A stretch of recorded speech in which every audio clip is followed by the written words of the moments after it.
братья ингуши, от всего моего народа, от всех достойных людей на всем Кавказе, сказать вам огромный баркал за то, что вы такие достойные, такие душевные и сердечный народ.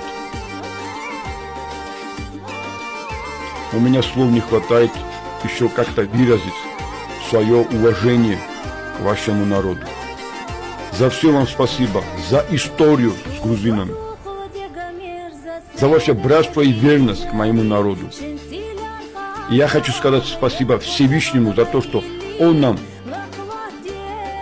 одарил такими верными и братскими соседями рядом с нами, как это ингуши.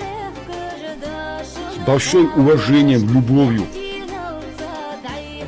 братья ингуши, Алгайчи, Дурдзуки, Кистини, огромное спасибо от меня и от моего народа.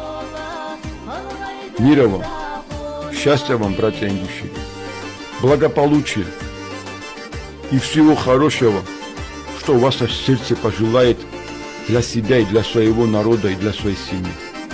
Всевышний вас хранит.